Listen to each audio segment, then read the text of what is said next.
सभासद बंधूंनी दूध का दूध पाणी का पाणी केलेलं आहे। ज्या गेली 10-12 वर्ष शिवाजी शाळेवरची सत्ता, मराठा समाज सेवा मंडळाची सत्ता काढून घेण्यासाठी काही लोक प्रयत्नशील आहेत आणि त्यांचा प्रयत्न गेली 10-12 वर्ष 2012ला पहिला गुन्हा दाखल केला, तेव्हापासून आजपर्यंत जवळपास 25 गुन्हे दाखल केले आणि त्याचा एकमेव उद्देश एवढाच होता की मला वेगवेगळ्या पद्धतीनं भ्रष्टाचाराचे आरोप, बायांचे आरोप, महिला बहिणींच्या संबंधाने आरोप, अशा वेगवेगळ्या पद्धतीचे आरोप करून समाजामध्ये मला बदनाम करण्याचा प्रयत्न केला आणि समाज मध्ये माझी प्रतिमा मलिन करण्याचा प्रयत्न केला। मी अनेक वेळा सांगितलं की माझी प्रतिमा मलिन करणारा, माझा बायोडाटा खराब करणाऱ्या व्यक्तिमत्वाला त्यांनी स्वतःचा बायोडाटा कधी तपासलाच नाही आणि त्यांचा स्वतःचा बायोडाटा, स्वतःचा कार्यभार, स्वतःची राजकीय आणि सामाजिक कालखंडातली सूर्याजी पिसाळ्याच्या विचाराची प्रवृत्ती ही गेली 15 वर्षे मला त्रास देते आहे। अनेक निवडणुका झाल्या, 5 निवडणुका मी लढल्या, 1 बिनविरोध झाली होती। अशा 6 निवडणुका मी गेल्या 94 साली सत्तेवर आलो आणि तेव्हापासून 6 निवडणुका झाल्या। ज्यांनी संस्थेसाठी योगदान दिलं होतं, मग ते दादासाहेब सौंदळे असतील, प्रभाकर सुरवशी असतील, अनेक मान्यवर असतील, काकडे सरांचे वडील असतील, या मान्यवरांनी संस्थेसाठी काही ना काही योगदान दिलं होतं आणि ते योगदान विचारात घेऊन लढाई झाली सत्तेसाठी। जनतेने सत्ता माझ्याकडे दिली, त्यांना नाकारलं, पण ही लढाई आत्ताची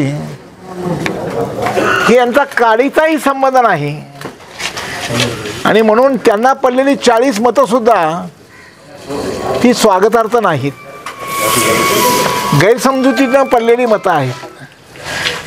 चुकीची माहिती लोकांमध्ये पुरवण्यामध्ये ते 40 लोकांना समजवण्यामध्ये यशस्वी झालेत, परंतु 118 लोक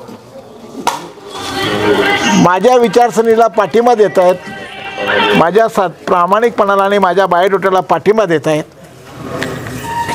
तेव्हा हा आनंद जरी माझ्या दृष्टीने असला आणि हा मोठी विजय जरी असला तरीसुद्धा त्या 40 बांधवांना गैरसमज करून देण्यामध्ये, सभासद बंधूंना गैरसमज करून देण्यामध्ये कोणी संत महापुरुष नाही आहेत। हे कोण आहेत? कुंटणखाना चालवणारे, डान्स बार चालवणारे, वेश्यागृह चालवणारे आणि ह्या सगळ्या या गोष्टी चालवणाऱ्या ह्या लोकांच्या बसे त्यांचं अस्तित्व आहे।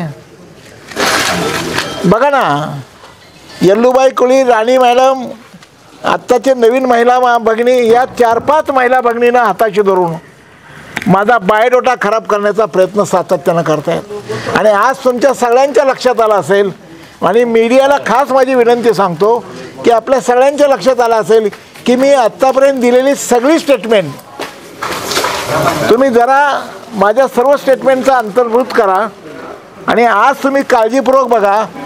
या सगळ्या 15 दिवसाच्या लढाईमध्ये योगेश पवार गेली 15 वर्षे माझ्या विरुद्ध गुन्हे दाखल करतोय आणि तेव्हा लगेच सांगितलं की योगेश पवार आणि सपाटींचं भांडण आहे।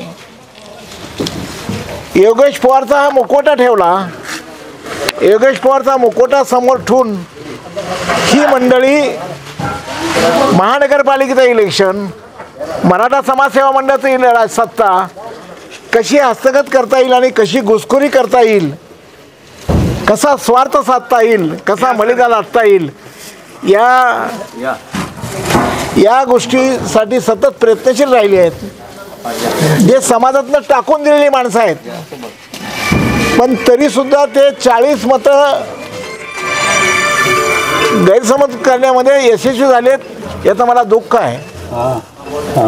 मी निश्चित त्या 40 बांधवांना सुद्धा भेटून सांगेल, बाबा रे ह्यातलं काहीतरी सत्य असेल तर त्या 40 लोकांनाही माझं आव्हान आहे, तुम्हाला जर ते त्यातलं काही सत्य पटलं असेल तर तुम्ही व्यासपीठावर या, मीडियासमोर या, त्यातली एक गोष्ट जरी खरी निघाली, एक महिला भगिनींचं जर प्रकरण खरं निघालं, 1 रुपयाचा भ्रष्टाचार निघाला, तर त्या क्षणाला राजकीय सत्ता सोडून देतो, त्या क्षणाला हे पद सोडून देतो, एवढं मी जाहीर करतो.